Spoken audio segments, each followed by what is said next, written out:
Merci Francis pour l'invitation et la présentation. Donc, effectivement, je vais parler de formalisation des mathématiques avec un assistant de preuve qui s'appelle Lean. Donc, je vais essayer de vous, d'abord vous expliquer ce que j'entends par formalisation des mathématiques, qu'est-ce qu'un assistant de preuve, puis essayer de vous convaincre que c'est un outil pertinent à commencer à apprendre et que ça peut être amusant de jouer avec ça.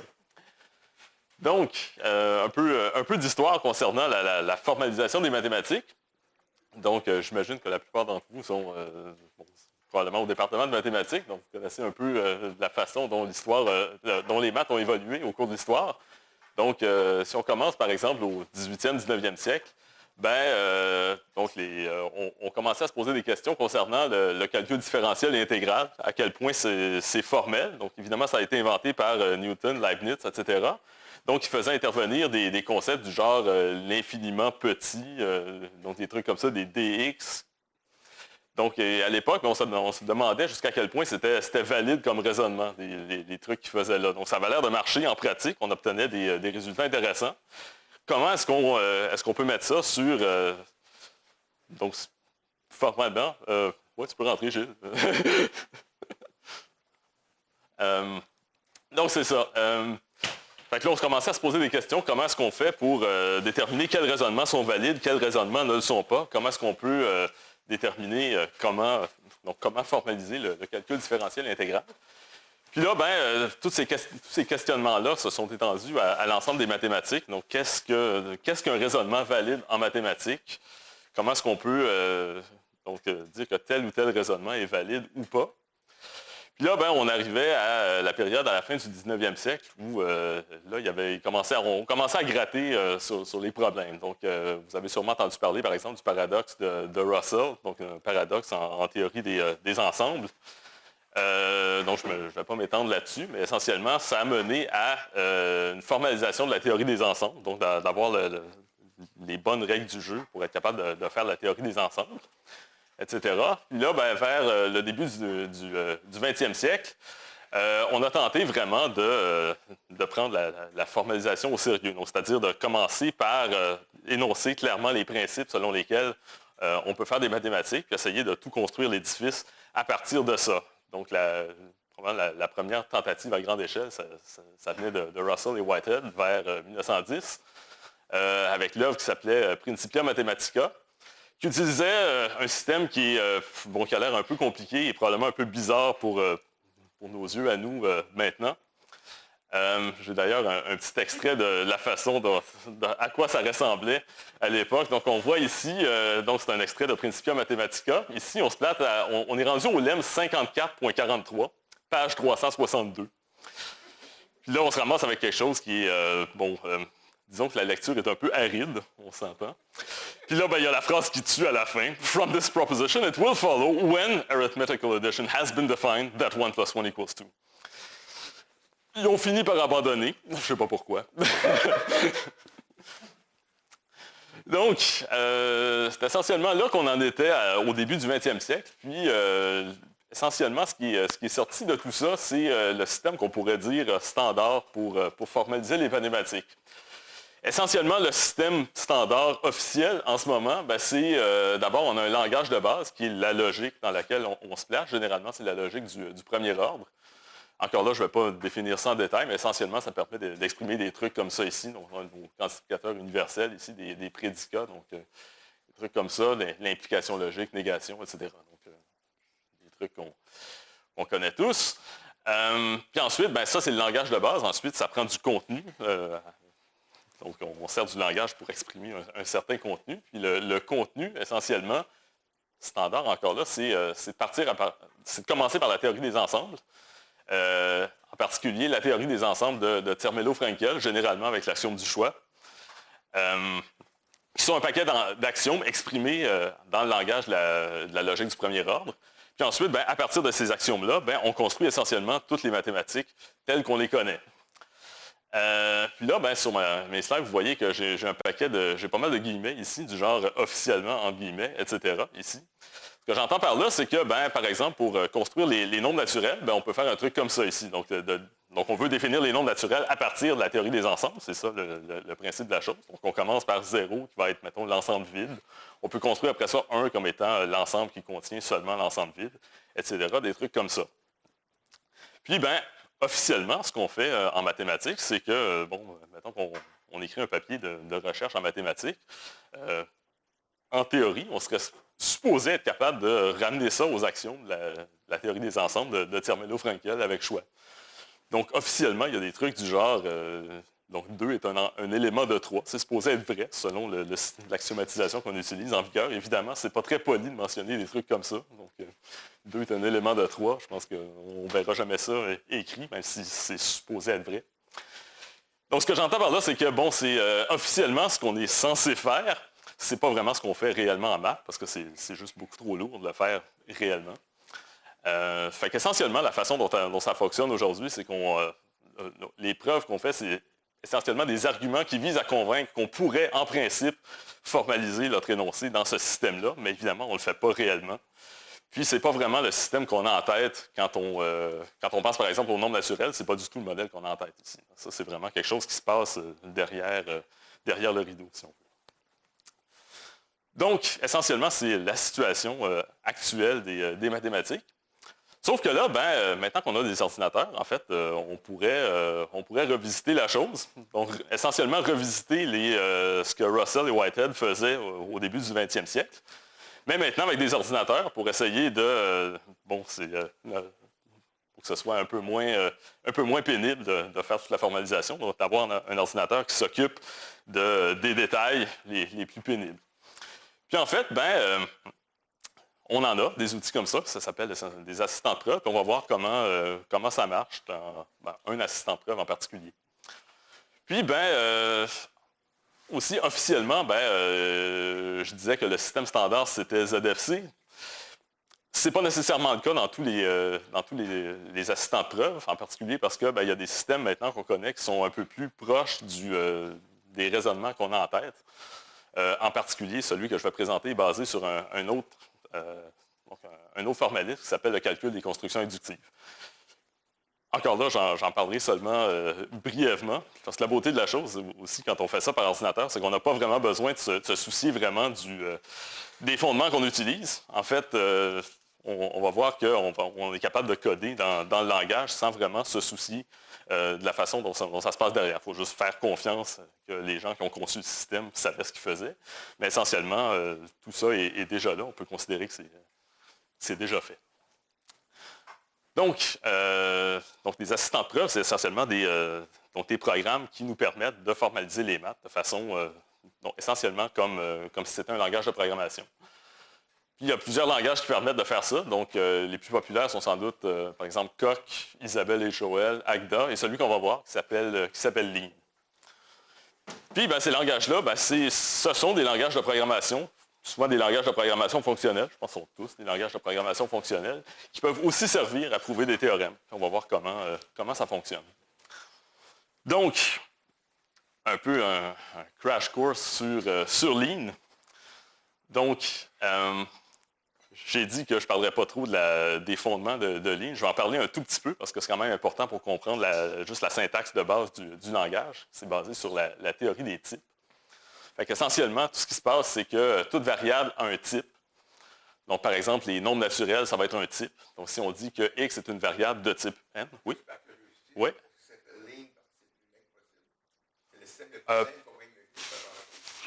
Je pense que oui, je pense que l'idée, c'est d'avoir que le noyau soit le plus petit possible. Donc, la partie du code à laquelle on fait confiance soit le plus petit possible. Je pense que c'est ça l'idée derrière.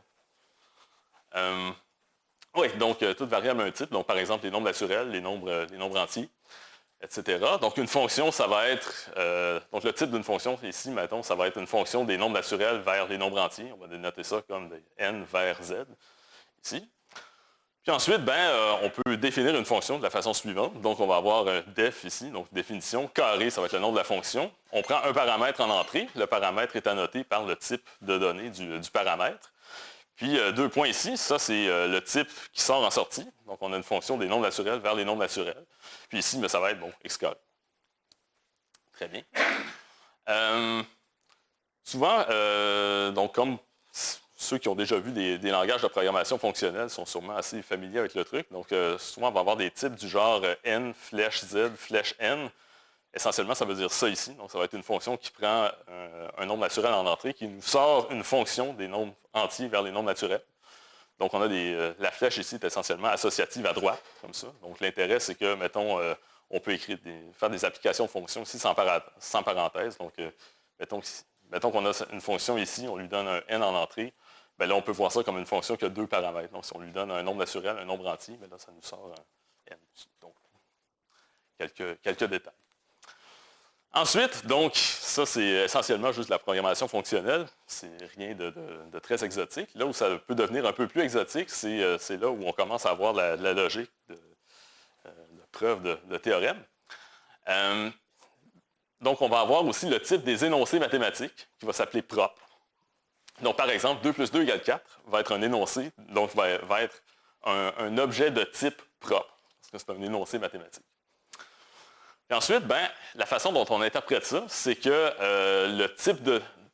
Donc, si P est une proposition, P, ça va être un type de donnée qui contient les preuves de l'énoncé P. Donc, mettons qu'on a un objet H de type 2 plus 2 égale 4. On va interpréter ça comme une preuve du fait que 2 plus 2 égale 4. Puis ça, ce que ça veut dire, c'est que l'implication logique, c'est essentiellement équivalent à une fonction, dans le sens où, supposons que H est un objet de type P vers Q, donc P et Q sont des propositions, déjà, c'est censé être donc ça va être une preuve que de l'énoncé P implique Q, et c'est aussi une fonction des preuves de P vers les preuves de Q.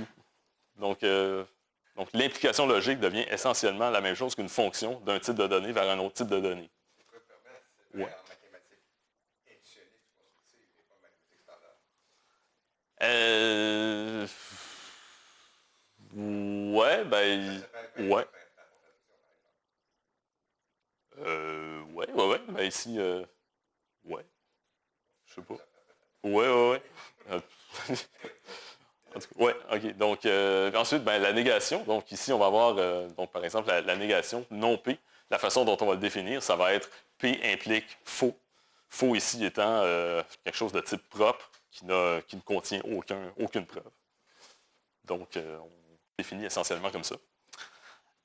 Puis ensuite, un exemple de lemme, ça va être essentiellement la même syntaxe que pour une définition. C'est juste qu'on va avoir, on va avoir des propres ici là-dedans. Donc ici, on va avoir, mettons, modus ponens. Ici, ça va être le lemme suivant. Donc on va avoir P, Q, qui sont des propositions. H1 serait, par exemple, une preuve de P. Donc on suppose que P est vrai. H2, ça va être une preuve de P implique Q. Donc on suppose que P implique Q est vrai. Puis ensuite, on veut démontrer que Q est vrai. C'est essentiellement le modus ponens. Ici, sorry, ici, on est supposé construire ça ici. Donc dans la définition ici, on avait à droite du 2 points égal, on avait la définition de la fonction. Ici, on est supposé avoir la construction de notre lemme. Donc ici, essentiellement, on est censé avoir la preuve. Sorry, ça veut dire je ne l'ai pas encore. Donc c'est juste pour que ça compile pour l'instant, on va y revenir. Donc on va voir comment remplir ces machins-là. Donc un exemple plus complexe d'énoncer ici, donc par exemple le dernier théorème de Fermat ici. Donc comment est-ce qu'on l'exprimerait en ligne, on va l'énoncer.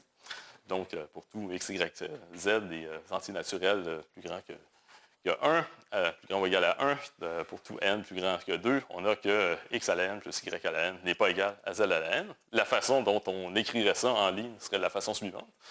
Donc, on aurait notre lemme qui prendrait comme paramètre, déjà, on a tous les donc x, y, z et n vont être des entiers naturels. Là, on a quelques conditions sur n, x, y, z. Donc, il faut que x soit plus grand que 0. Ça suppose être y aussi. Z plus grand que 0, n plus grand que 2. Puis ensuite, on a que x à la n plus y à la n n'est pas égal à z à la n. Puis encore là, désolé, je n'ai pas de place dans la marge.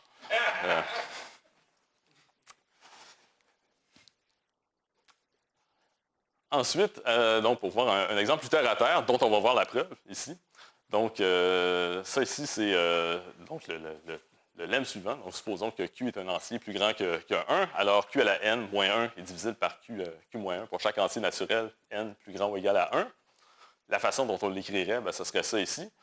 Mettons que Q est un entier, Q plus grand que 1, N est un entier naturel, plus grand ou égal à 1, alors Q moins 1 divise Q à la N moins 1. Donc ça ici, c'est un symbole qui est programmé dans le système.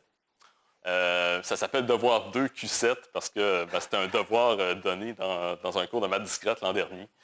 J'avais donné cette présentation-là dans un de mes cours.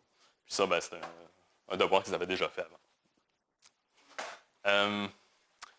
Donc, assez de slides. On va aller voir de quoi ça donne, de quoi ça a l'air dans du code. Donc ici, on a le système. On monte en haut ici. Donc, ça ici, ça va être du code source Lean. Bon, il y a un paquet d'importations ici. On va passer les détails. Donc, on va commencer par le début. Donc, supposons que maintenant, on va essayer de prouver les trucs simples qu'on a vus jusqu'ici. Donc, la façon dont ça fonctionne, c'est que, donc, ici, on a les énoncés tels que je les avais donnés plus tôt. 2 points égales. Puis là, ici, on est censé avoir la preuve. La façon dont ça fonctionne, une preuve en ligne, c'est qu'on a un bloc ici qui commence par begin n. Puis à l'intérieur, on a ce qu'on appelle des invocations de tactiques. Donc, les trucs apply ici, on appelle ça des tactiques. Puis ce que ça fait, c'est que ça manipule l'état de la preuve. Donc, la façon dont ça marche, c'est qu'à droite ici, on va avoir l'état actuel de la preuve. C'est-à-dire, on va avoir un paquet d'hypothèses qu'on peut utiliser. On a un paquet d'objets mathématiques qui sont en jeu. Puis on a un but à prouver. Donc, par exemple, ici, si je me place au début de la preuve, donc je mets le curseur au tout début, on n'a pas encore commencé la preuve. Ici, on va avoir le tactic state. Ça fait qu'ici, on a tout ce qui est en jeu en ce moment. Donc, ici, on a dans modus ponens, on a PQ qui sont des propositions. Donc, PQ propre, H1 qui est P, H2 qui est P implique Q. Puis là, ce machin-là, ici, c'est ce qu'on a approuvé. Donc ici, on a encore approuvé Q à partir de tout ce qui est ici. Puis là, les commandes qu'il y a ici, c'est des commandes qui vont nous permettre de manipuler ce machin-là de façon à démontrer ce qu'on a à démontrer. Donc ici, la première chose qu'on va faire, c'est qu'on va appliquer une hypothèse au but approuvé. Donc ici, apply, ça veut dire que je vais prendre, par exemple, une hypothèse ou un lemme. Donc, on va avoir quelque chose qui est... donc, mettons, ici, on a P implique Q. On va l'appliquer au but. C'est-à-dire que si on applique ça à Q, ça veut dire qu'on devrait se ramasser avec P. Donc, on doit prouver Q. On applique l'hypothèse que P implique Q. Ça veut dire qu'à la fin, on se retrouve avec P approuvé. Ça s'appelle apply parce que si on voit ça comme des applications de fonctions, c'est justement, on applique la fonction H2 au but. Ici. Enfin, l'inverse. Donc, ici, si je regarde, donc si je place mon curseur ici sur la virgule à la fin, je me retrouve avec l'état de la preuve après qu'on ait invoqué apply H2 ici. Donc maintenant, ce qu'on a approuvé, c'est P. Puis là, on voit que donc on doit prouver quelque chose, puis on a directement l'hypothèse dans l'état ici. Donc on a fini essentiellement. Tout ce qu'il nous reste à faire, c'est de dire à Lean, regarde en haut, là, puis applique. Fait que là, on va juste appliquer H1. Puis là, c'est fini. Donc, on a un goals accomplish. Donc, voilà, machin. Ce qui veut dire qu'on a réussi.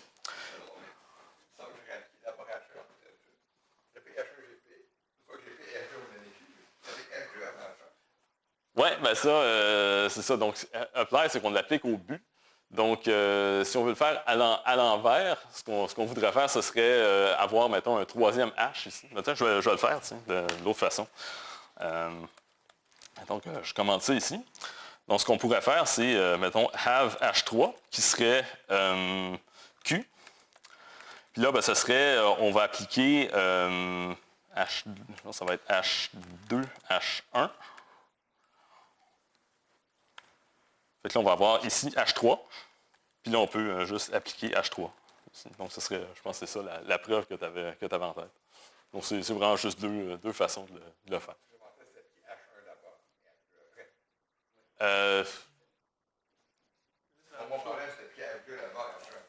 OK. Ouais. Ouais, non, c'est ça, c'est que soit on part du but approuvé, puis on remonte vers les hypothèses, ou soit on part des hypothèses, puis on se rend vers le but. Donc ça ici, justement, on part des hypothèses, on se rapproche du but. Ça ici, c'est justement, on ramène le but plus proche de nos hypothèses.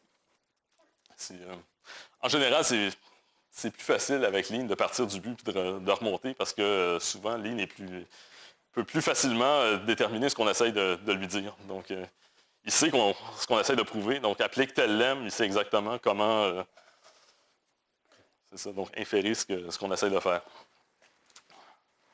Donc, c'est pour ça qu'ici, par exemple, souvent, quand on fait ça ici, il faut ajouter une hypothèse puis lui dire ce qu'on essaie de prouver ici. Donc, évidemment, donc ça, c'est une tactique où, avec apply ici, on peut aussi s'en servir pour utiliser un lemme. Donc, plus haut, on avait utilisé des hypothèses qui étaient en jeu. On peut faire la même chose avec un lemme qu'on a déjà prouvé. Donc, mettons qu'ici, on essaie de reprouver la même chose, mais vu qu'on l'a déjà prouvé, on devrait pouvoir s'en servir. Ça fait qu'ici, ce que je fais, c'est essentiellement, je vais juste réutiliser le lemme modus ponens qu'on vient de prouver. Donc, apply modus ponens, puis là, on lui passe tous les paramètres qu'il y avait ici. Donc, essentiellement, on vient juste de reprouver la même chose. Donc, juste pour voir comment on se sert de lemme déjà vu. D'autres trucs, d'autres tactiques de base ici. Donc, je vous promets que ça va devenir un peu plus intéressant bientôt. Il faut juste être capable de voir quelques tactiques de base avant de progresser. Donc, ici, mettons qu'on veut démontrer que P implique P, par exemple. Bien, la première tactique dont on va se servir, ça va être intro, qui est, donc ce qu'on va faire, c'est que, mettons que notre but à prouver, c'est quelque chose implique autre chose. Intro, ce que ça va faire, c'est qu'on va prendre la première partie ici, l'implication, puis le ramener dans le contexte, comme si c'était une hypothèse. Donc ici, on va prendre intro HP. Donc HP, ça va être le nom de l'hypothèse qu'on va avoir ici. Donc on a pris le P ici, puis on l'a amené dans le contexte. Puis maintenant, on peut s'en servir comme on s'en servait un peu plus tôt ici. Donc ici, tout ce qu'il nous reste à faire, c'est apply HP. Et on a fini. Goals accomplished. Intro, ça nous permet aussi d'introduire des variables dans le contexte. Donc, mettons qu'on a un pour tout à prouver. Mettons qu'ici, on veut prouver que pour tout x, un nombre naturel, x plus 0 est égal à x. Bien, la première chose à faire, c'est d'amener notre x dans le contexte. Donc, s'assurer de se débarrasser du pour tout ici, d'avoir un x quelconque dans notre contexte. Après ça, on va juste avoir x plus 0 égale x à prouver. Donc, on fait intro x. Donc, on se ramasse avec notre x ici. Puis ensuite, il faut prouver que x plus 0 égale x. Il y a quelque chose qui s'appelle norm-num, donc qui est une autre tactique ici qui nous permet de finir le travail. Et là, ça ne fait pas le petit feu d'artifice parce que on va mettre une virgule ici pour l'avoir. Donc. Ensuite,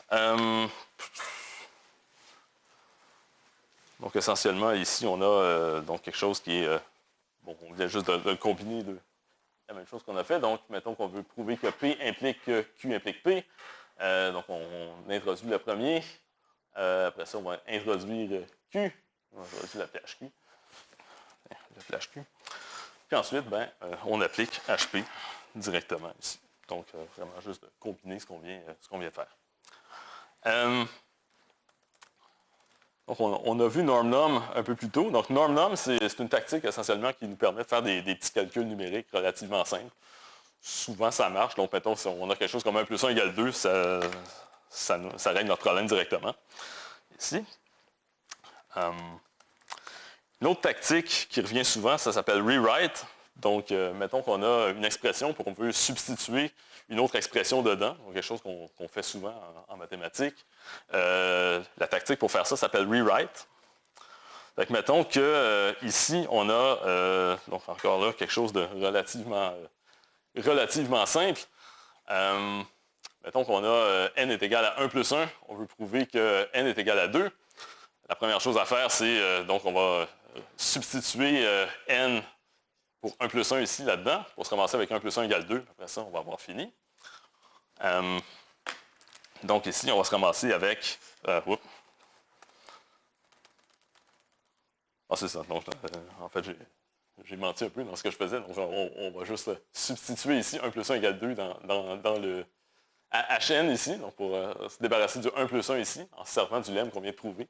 Donc on va réécrire le lemme 1 plus 1 égale 2 at hn, l'hypothèse ici. Donc ici, on va se ramasser avec n égale 2, qui est exactement ce qu'on veut prouver, donc on applique hn. Une autre tactique dont on a besoin pour faire des trucs un peu plus compliqués, c'est comment se débarrasser comment gérer un quantificateur existentiel. Donc, mettons qu'on a un énoncé à prouver qu'il existe un n tel que n égale 37. On utilise la tactique use. Donc, use, ça va être, je veux prouver qu'il existe un tel objet, je vais utiliser un objet particulier pour ma preuve. Donc ici, évidemment, on va utiliser 37. On a besoin de démontrer que 37 égale 37. Ici, on n'a même pas besoin de norm num. 37 égale 37, ça, il comprend que c'est vrai.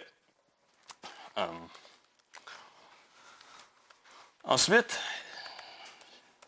une autre tactique. Donc, il en reste juste quelques-unes avant de faire une preuve un peu plus complexe.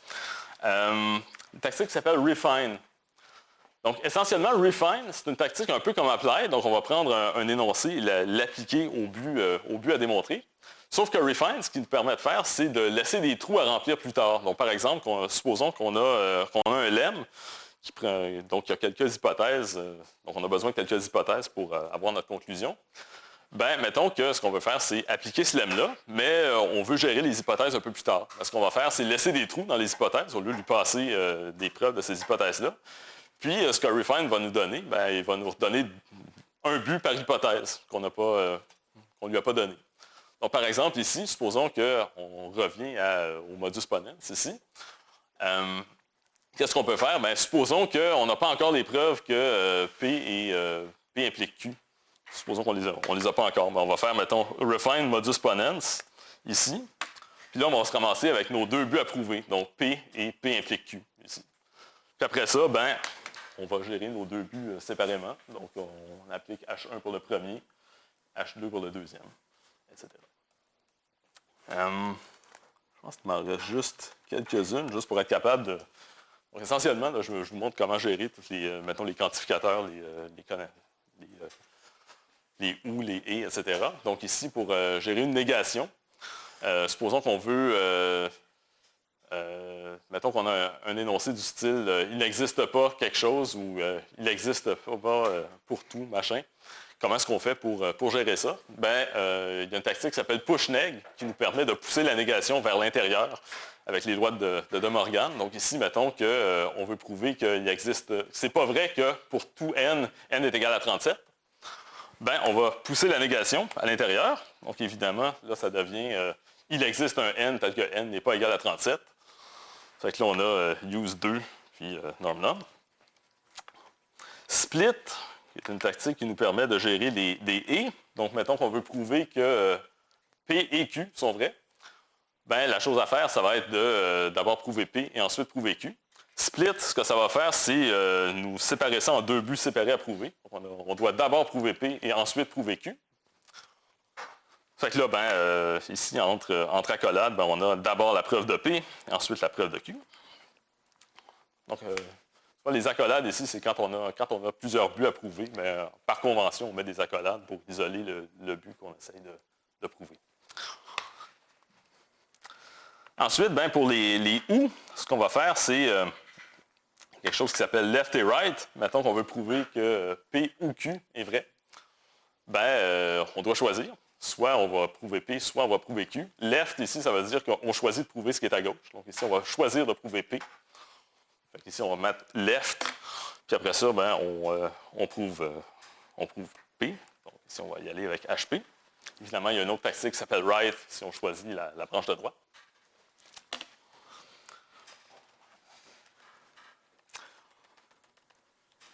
Ensuite, donc, supposons qu'on a une hypothèse qui contient une disjonction. Donc, mettons qu'on a une hypothèse ici du style P ou Q. Puis supposons que la preuve qu'on a ici, c'est d'abord, on suppose qu'on est dans le cas où P est vrai. Après ça, on fournit une preuve.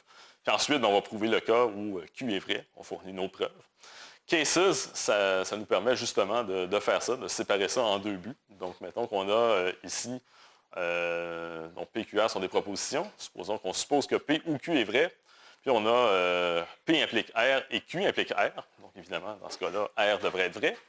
Ce qu'on va faire, c'est séparer ça en deux buts à prouver. Donc, d'abord, on va le prouver. On va essayer de prouver R en supposant que P est vrai. Ensuite, on va essayer de prouver R en supposant que Q est vrai.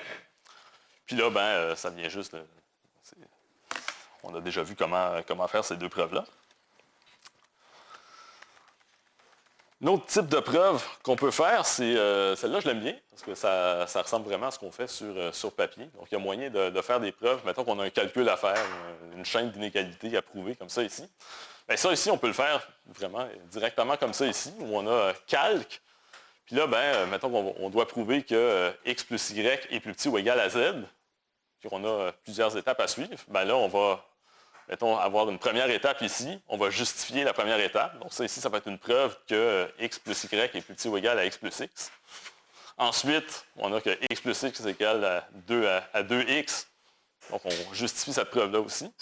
On justifie cette étape-là aussi. Ensuite, on justifie la dernière étape ici, comme ça. Donc on a vraiment quelque chose qui ressemble à une preuve papier. Oui? Pour le ou, tantôt, on avait comme soit la preuve à gauche, soit la preuve à droite. Ouais. Parce que tu as des énoncés aussi, des fois, comme tout nombre est soit pair, soit impair. Il n'y a aucun Ouais. des deux qui est juste vrai. Ouais. Qu'est-ce que tu fais dans ce cas-là?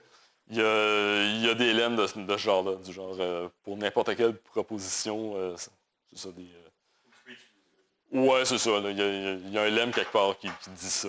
Je suis pas mal certain. Ouais. Je ne vais pas revenir sur la remarque de tantôt. Ouais. Je suis obligé maintenant. C'est que pour prouver P ou Q, il faut soit choisir de prouver P, soit choisir de prouver Q. Ouais. Les maths constructives ou individualistes. En mathématiques standard, ça marche pas. Il y a des énoncés qu'on ne peut pas prouver. Les énoncés, P ou Q est vrai. Ouais. Mais on ne sait pas si P ou si Q. On fait indécidable si P ou Q est vrai. Ouais. On peut quand même prouver P ou Q. Ouais. De façon standard, mais pas en maths constructives. Ouais. Donc, de devoir choisir laquelle il faut entre P et Q, c'est parfait pour une maths constructive. Ouais. Ben, c'est-à-dire qu'on peut très bien avoir un lemme qui nous dit pour tel énoncé, P ou Q est vrai aussi. Donc, il n'y a rien qui nous empêche de dire qu'on a un lemme de ce type-là. Ouais. En fait, ici, va t'en sortir parce que c'est Ouais. le fait d'être donné de Morgan Ouais. permet de contourner le problème. Ouais. C'est vraiment C'est probablement ça. Je veux dire, ce système-là, ça fait des maths classiques. Là. Donc, non, il n'y a pas que des maths constructives là-dedans. Là. Honnêtement, je ne connais pas les détails de comment on contourne ça. C'est justement, on peut très bien servir du système sans vraiment savoir comment contourner ces trucs-là. Ben ouais, c'est ça. Donc, ça n'est pas restreint, c'est pas restreint aux maths constructives. Donc, justement, le mécanisme par lequel c'est fait, moi, honnêtement, je ne sais pas exactement. Donc, un autre truc, donc, là, j'avais fait un gros calcul pour démontrer un paquet d'inégalités. Je veux dire qu'un truc comme ça ici, ça se fait en une ligne. Donc ici, on a exactement le même exemple ici. Il y a une tactique qui s'appelle l'ENARIT qui nous permet de faire ça d'un shot. Donc, on n'a pas besoin de faire des calculs aussi simples à la main constamment. Donc, pour revenir un peu à des trucs un peu plus compliqués, dans le sens où là, on est rendu dans des devoirs d'un cours de première année. Donc, comment est-ce qu'on fait pour revenir à des trucs comme ça? Donc, question 1 du devoir 2 du cours IFT 1065 de l'an dernier. Supposons que donc, P est l'ensemble des nombres premiers. Prouvez ou infirmez l'énoncé suivant. Pour tout x, nombre naturel, x carré plus x plus 41 est premier. On se doute bien que c'est faux. Donc, on va choisir d'infirmer l'énoncé. Donc, le lemme ici, ça va être il est faux que pour tout n, blablabla. Comment est-ce qu'on énonce le fait qu'un nombre est premier? Bien, il y a une définition qui s'appelle nat.prime. Donc, nat.prime, ça va être un prédicat qui dit que donc, ce nombre-là ici est un nombre premier. C'est comme ça qu'on traduit la chose. Donc, la première chose à faire, c'est donc justement utiliser De Morgan. Donc, on utilise pushneg pour rentrer le quantificateur à l'intérieur. Donc ici, on se retrouve avec ce qu'on doit prouver, c'est qu'il existe un n, un x, tel que x carré plus x plus 41 n'est pas premier. Donc là, ce qu'on va faire, c'est on va choisir un contre-exemple ici. Il se trouve que 44 fonctionne. Hein? Ah, bon. Ah. Bon, OK. En tout cas. Bon point. Donc, pour finir mon exemple, donc ici, comment est-ce qu'on fait pour le voir? Donc, on va avoir, on va montrer que cette expression-là ici, c'est égal à 43 fois 47. Pour ça, ben, il y a norm-nom, comme je disais, c'est quelque chose qui nous permet.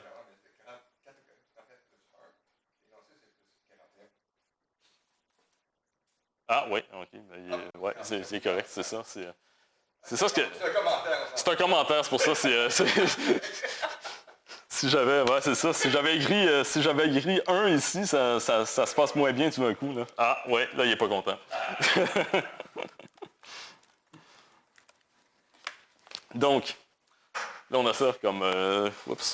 On a ici comme une hypothèse. Donc là, on peut se servir de ce fait-là. Fait que là, on va réécrire ça dans le but à écrire. Donc ici, on va utiliser rewrite hash. Là, il n'y a pas de at machin, ça veut dire qu'on réécrit dans le but, donc, ce qu'on essaie de prouver. Donc ici, on se retrouve avec, donc 43 fois 47 n'est pas premier. Donc ici, on se doute qu'on doit utiliser le fait que le produit de deux nombres naturels n'est pas premier, donc c'est pas égal à 1. Donc évidemment, là, on va utiliser un théorème qui est dans la librairie. Le théorème dont on va se servir, c'est celui-là ici, donc nat not prime mole. Donc ici, si on a une multiplication, ce n'est pas premier. Donc ici, on a deux nombres A et B, avec deux hypothèses. Donc A est plus grand que 1, B est plus grand que 1. Alors, il est faux que A fois B est premier. Fait que là, on va utiliser refine. Donc refine ici, ça va être, on va laisser deux trous ici. Donc le premier, 1 est plus grand que A, 1 est plus grand que B. Fait que là, on se retrouve avec deux buts à prouver. Un plus petit que 43, un plus petit que 47. Et justement, norm-nom nous permet de résoudre tout ça ici. Évidemment, il y a une version plus facile ici, qui nous permet de contourner. Donc, on utilise push-neg, use 44, de la même façon. Puis en fait, tout le reste ici, norm-nom peut finir le travail.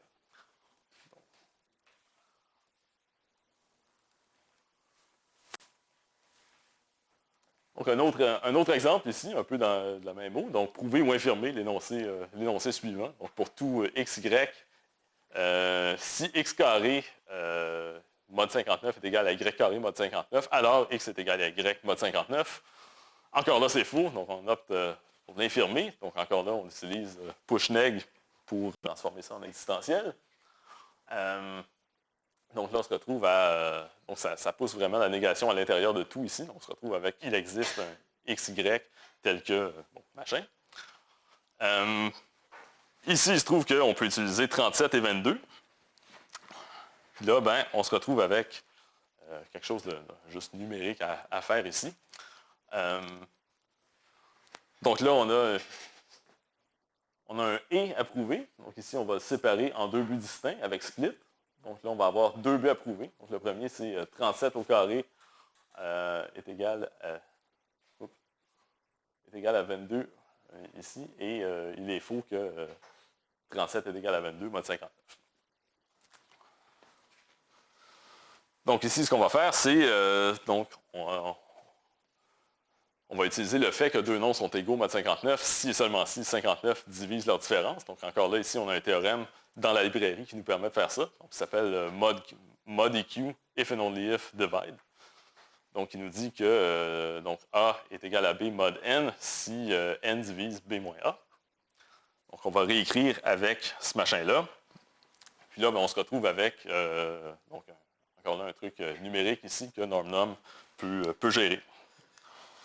Et la même chose pour le deuxième ici. Donc, on va avoir la même chose. Puis là, maintenant, l'homme aussi est capable de gérer ce truc-là.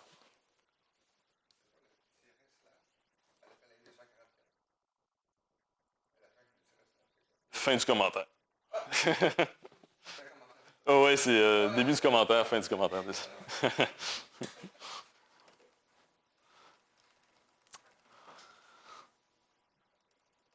Donc, un autre exemple un peu plus musclé, où là, on a besoin d'utiliser une preuve par induction. Donc ici, supposons que donc on veut... je vais peut-être montrer la preuve sur papier, ça va être plus clair.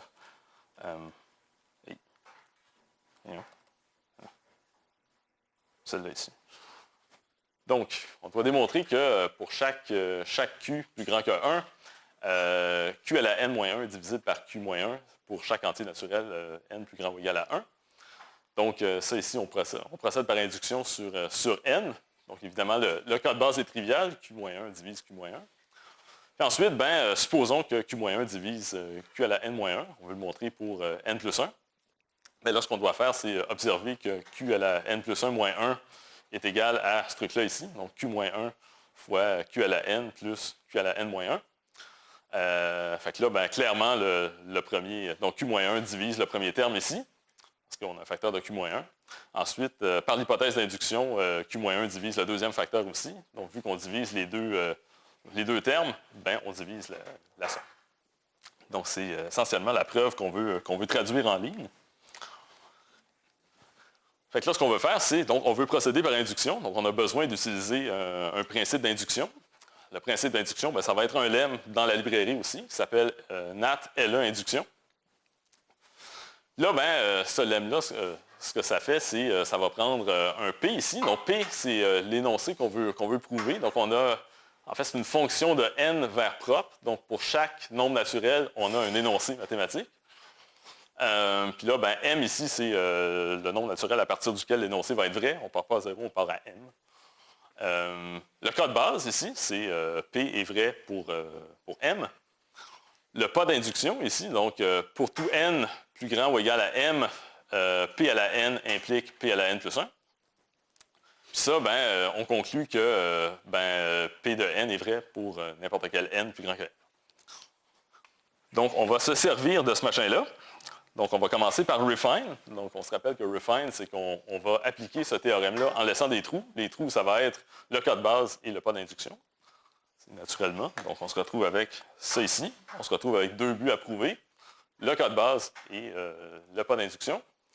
Le cas de base, on sent bien que ça va être relativement facile ici. Donc, ce qu'on doit faire, c'est montrer que Q-1 divise Q à la 1 moins 1.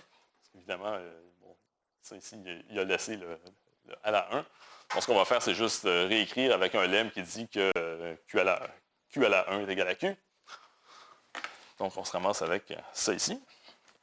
Ensuite, pour le pas d'induction, donc on se retrouve avec, donc, pour tout n plus grand ou égal à 1, donc si Q-1 divise Q à la n-1, alors Q-1 divise Q à la n plus 1 moins 1. Introse ici, donc on va ramener tout ça ici dans le contexte. Donc le n, l'hypothèse, cette hypothèse-là ici et cette hypothèse-là. Donc on va leur donner des noms n, hn et hypothèse d'induction. Hop. On a tout ça ici dans le contexte. Ensuite, H1, donc ça va être le truc qu'on veut démontrer. C'est la ligne que j'avais sur ma slide. Donc, Q à la n plus 1 moins 1 est égal à l'expression que j'avais plus tôt, avec les deux termes ici. Donc ça ici, pour prouver ça, essentiellement, il y a un paquet de réécriture avec des lemmes qui sont déjà dans le système. Ça, je n'irai pas dans les détails. Fait qu'on a ça ici.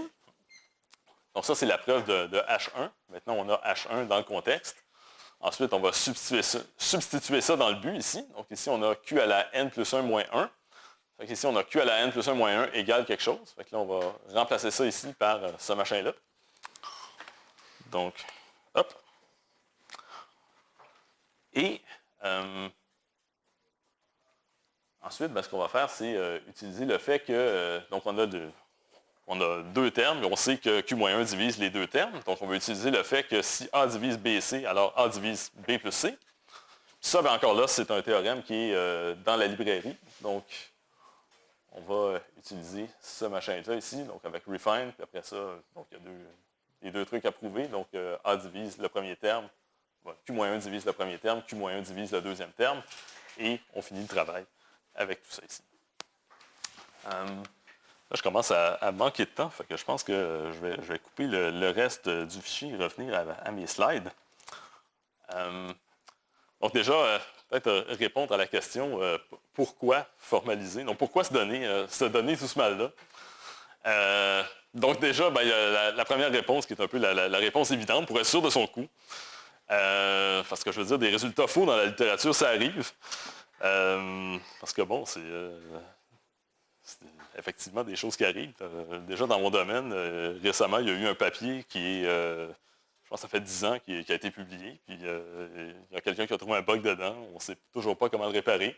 C'est un résultat relativement important. Donc il y a des trucs qui ont été bâtis par-dessus. Ça fait que c'est un peu gênant comme situation.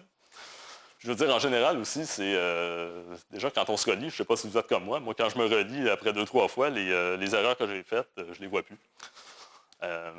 Après ça, ben, il y a des relecteurs avant de publier un papier, mais évidemment, les relecteurs ont un temps assez limité. Est-ce qu'ils vont rentrer dans le détail du détail avant de dire oui? Pas clair du tout. Donc, c'est comme ça que les erreurs se glissent dans la littérature. Et ensuite, évidemment, l'amélioration de tout ce processus-là. Donc, les relecteurs passent quand même beaucoup de temps à vérifier les résultats des autres. On passe soi-même beaucoup de temps à relire ses propres papiers avant de les soumettre. Donc, il y a déjà un gros investissement de temps dans la vérification de ce qu'on fait. Je pense qu'on n'est pas très, très loin du jour où le temps qu'on prendrait pour formaliser un truc en ligne va ressembler au temps qu'on prendrait globalement à soit vérifier ses propres résultats ou relire ou vérifier en tant que relecteur les résultats des autres. On n'est pas encore là, ça, je ne vous mentirai pas, mais je pense qu'on s'approche de ce jour-là. Parce que bon, l'automatisation devient de mieux en mieux, donc ça devient de plus en plus rapide de formaliser. Ensuite, un autre truc intéressant, c'est que ça nous permet de lire un papier au niveau de détail voulu. Donc, supposons qu'on a un papier qui est formalisé en ligne. Supposons qu'il y a une définition dans le papier qu'on ne connaît pas. Donc, on va essayer d'aller voir ce que ça veut dire. Mettons que supposons que ce n'est pas en ligne, donc c'est un papier normal. On va aller, mettons, dans un ouvrage de référence, Wikipédia, peu importe, aller voir c'est quoi cette définition-là. Puis on peut facilement tomber sur un ouvrage de référence qui parle de la même chose, avec les mêmes termes, mais qui a une convention légèrement différente. Donc, on a déjà un problème juste en faisant ça. On a un langage légèrement différent dans l'ouvrage qu'on regarde. Alors que quand c'est formalisé en ligne, on peut très bien juste cliquer sur la définition qui va nous amener à la définition qu'utilise la machine pour vérifier le résultat. Donc, on tombe directement sur la bonne définition avec la même convention que dans ce qu'on est en train de lire, etc. Donc, ça nous permet de lire le papier au niveau de détail voulu dans un cadre unifié avec toutes les mêmes conventions partout. L'autre truc, donc, je parlais d'automatisation, donc toutes les tactiques que j'ai montrées. Donc, les tactiques qu'on utilisait ici sont des tactiques relativement de base. Il n'y a pas d'intelligence artificielle là-dedans, mais évidemment, c'est un sujet de recherche très actif d'essayer d'utiliser des méthodes d'intelligence artificielle pour générer des preuves. Puis le problème, c'est évidemment, je ne sais pas si vous avez essayé de faire prouver des trucs à ChatGPT. Ça donne des résultats assez surprenants de temps en temps. Le problème, c'est que justement, il peut être très convaincant, ChatGPT, mais évidemment, il fait des erreurs constamment. Et on ne peut absolument pas faire confiance à ce qui sort de ce machin-là. Sauf que, évidemment, si c'est une façon de le garder honnête.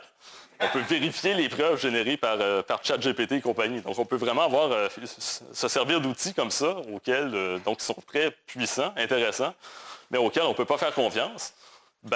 Si on lui fait générer des preuves qui sont vérifiables par un outil en lequel on a confiance, là, ça peut marcher. Donc, c'est assez... en fait, juste pour voir l'état de l'art là-dedans, je vais revenir à mon fichier. Il y a un truc à la fin ici. Donc, ça, c'est un exemple de preuve qui a été généré justement par GPT. Donc, c'est pas ChatGPT, mais c'est GPT paramétrisé pour faire du ligne. Donc, on lui a demandé de prouver ce machin-là. Donc, c'est un problème de concours de maths. Donc, je pense un candidat pour IMO 1990. Donc, problème quelconque. Puis, il a réellement généré une preuve qui marche. Donc évidemment, c'est un exemple trié sur le volet. Là. Ça ne marche pas à tout coup, loin de là. Peut-être qu'il a trouvé la preuve sur Internet de toute façon. Peut-être, hein? Il n'y a aucune façon. Il n'y a aucune façon de... Oui, non, c'est ça, mais il n'y a aucune façon de savoir comment il l'a généré. C'est justement, ça fait partie de la chose. Ben oui, donc ça s'améliore constamment, ces trucs-là. Il y a des gens qui travaillent très, très fort pour faire marcher ça. Donc, je pense que ça va devenir beaucoup plus facile, au moins de... Parce que quand on formalise en ce moment, il y a énormément de petits buts relativement simples qui sont juste chiants à prouver. Si on peut avoir une IA qui nous permet de faire ça automatiquement, ce serait vraiment beaucoup plus rapide. En tout cas, ça rendrait le processus beaucoup plus rapide. Donc, oups.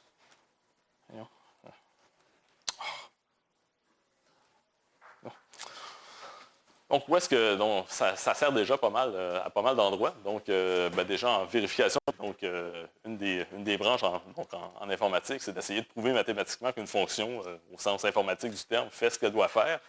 Donc, ça nous permet d'éliminer une grosse classe de bugs. Il y a vraiment des trucs du genre un compilateur C qui s'appelle CompCert, qui a été vérifié formellement avec Coq. Autre. Ça sert pas mal pour la vérification de circuits intégrés. Donc, par exemple, les descriptions des processeurs Intel, AMD, eux, ils servent pas mal d'outils de formalisation comme ça, parce qu'évidemment, quand on a un bug dans un processeur, on ne peut pas télécharger une mise à jour, hein, ça coûte cher. Donc, il vaut mieux ne pas rater son coup. Ensuite, dans maths pure, ça sert beaucoup, pour l'instant, pour des preuves de type... Donc, qui n'utilisent pas nécessairement des objets de très haut niveau, mais la preuve elle-même est très complexe ou très longue. Du genre, donc un exemple classique, c'est le théorème des 4 couleurs. Donc, si on a un graphe planaire, on peut le colorier avec seulement 4 couleurs. Donc ça, c'est qu'il y a des centaines, il y a des milliers de cas à vérifier. Ça a été codé dans un assistant de preuve en 2005.